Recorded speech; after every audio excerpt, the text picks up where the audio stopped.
J'ai récemment regardé une vidéo de la chaîne Julien Invest qui parle d'une Québécoise qui a gagné à la loterie et qui a eu le choix entre recevoir directement 1 million d'euros ou recevoir 1000 euros par semaine pour le reste de sa vie. Et le concept de sa vidéo, c'est de peser le pour et le contre de chaque option. J'ai beaucoup aimé le sujet et comment Julien l'a traité, parce que ça permet de présenter plein de sujets liés à l'investissement dans le cadre d'un exercice pratique. Et je voudrais vous proposer ici de faire les simulations pour visualiser exactement les mécanismes financiers qui entrent en jeu dans ce choix. Je vous invite à regarder sa vidéo pour avoir les détails, mais spoiler alerte, la gagnante a choisi les 1000 euros par semaine. Alors tout d'abord, qu'est-ce que ça représente 1000 euros par semaine ? Eh bien ça représente 4333 euros par mois, donc je vais représenter ça comme une entrée d'argent de 4333 euros par mois sur un compte courant. On va considérer pour nos simulations qu'on est en France et que du coup les gains de loterie ne sont pas imposés, ce qui nous amène à 1 million d'euros au bout de 20 ans. Donc sur le papier, comme on peut espérer que la gagnante ait une espérance de vie de plus de 20 ans, on peut se dire que ça a du sens de prendre l'option à 1000 euros par semaine. Alors avant de comparer avec l'option des 1 million d'euros tout de suite, il faut bien prendre conscience du rôle de l'inflation. Si on considère une inflation de 2% par an, c'est-à-dire que tous les ans notre patrimoine nous permet d'acheter 2% de moins, que notre pouvoir d'achat diminue de 2% chaque année, alors ces 1000 euros par semaine, qui vont atteindre 1 million dans 20 ans, ne représenteront plus en pouvoir d'achat que 700 000 euros. Et là où c'est le plus visible, c'est que chaque semaine dans 20 ans, les 1000 euros que vous percevrez ne représenteront plus que 673 euros de pouvoir d'achat par rapport à aujourd'hui. Et c'est pareil si on choisit l'option à 1 million de suite, après inflation dans 20 ans, si on n'en fait rien, le million ne représentera plus que 673 000 euros de pouvoir d'achat. Donc dans les deux cas, l'inflation va jouer un rôle presque identique.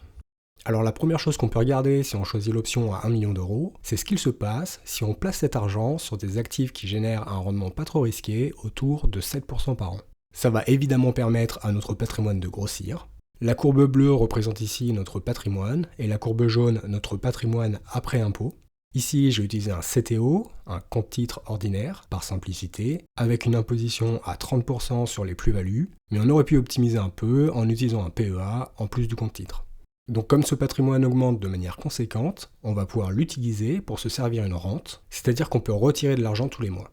Voyons ce que ça donne si on se verse l'équivalent des 1000 euros par semaine, ce qui représente un retrait de 4333 euros chaque mois.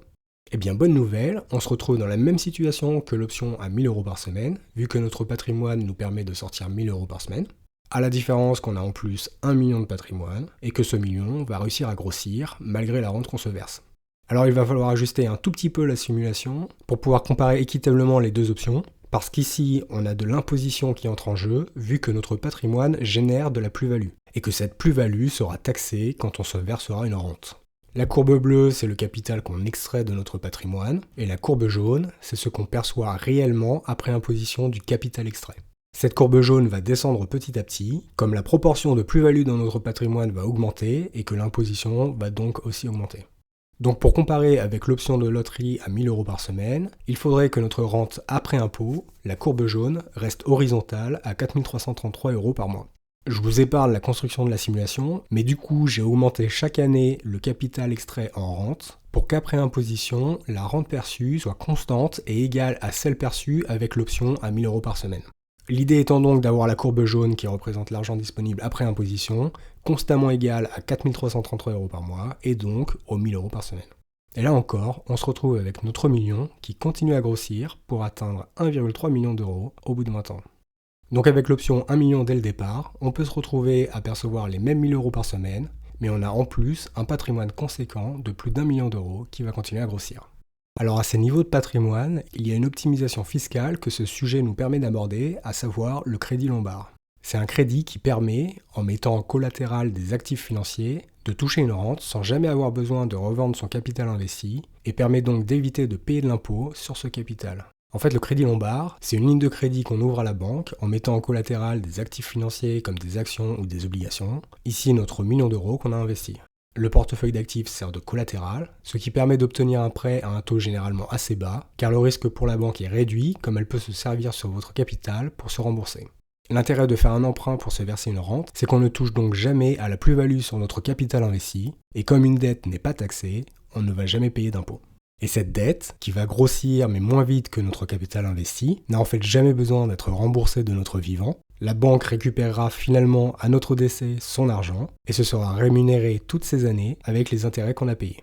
Ajoutons donc une ligne de crédit Lombard d'une valeur de 4 333 € par mois et on va utiliser un taux de crédit à 2,5% par an et ça fait une énorme différence. On touche toujours bien la même rente de 1 000 € par semaine, mais on se retrouve désormais au bout de 20 ans avec un patrimoine de 2,5 millions au lieu des 1 300 000 de la simulation précédente. Le crédit Lombard nous a permis de doubler notre patrimoine, alors qu'on touche toujours nos 1 000 € par semaine. En fait, comme on ne se ponctionne jamais sur nos actifs financiers pour se servir une rente, notre capital va augmenter beaucoup plus vite. Au bout de 20 ans, notre patrimoine, sans compter la dette, se retrouvera à presque 4 millions d'euros, et notre patrimoine net à 2,5 millions. C'est la différence des 4 millions de capital, moins la dette accumulée avec le crédit Lombard, qui représente 1 400 000. Notre dette grandit indéfiniment, mais notre patrimoine encore plus, donc notre ratio dette sur capital est maîtrisé et va même commencer à diminuer. Sur ce graphe, on a le ratio de garantie, qu'on appelle aussi la TVL, qui représente le ratio de notre dette par rapport au montant de nos actifs mis en collatéral. Et dans ce scénario, c'est parfait, comme on se retrouve au maximum à 37% de TVL, et qu'en général, la banque nous demande que ce pourcentage ne dépasse pas 50%.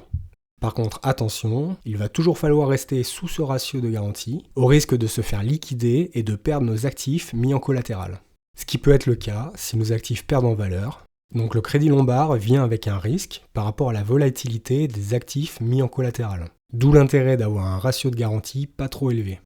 Alors pour conclure, il n'y a pas trop de doute, la gagnante de la loterie aurait eu intérêt à prendre l'option à 1 million. Mais ici, on ne regarde que les aspects mathématiques et financiers du choix, et Julien évoque aussi d'autres aspects, tels que le fait que la plupart des gens n'ont pas les connaissances nécessaires ou la volonté de gérer 1 million d'euros, et que beaucoup dilapideraient une telle somme et s'en sortiraient beaucoup mieux avec une rente régulière.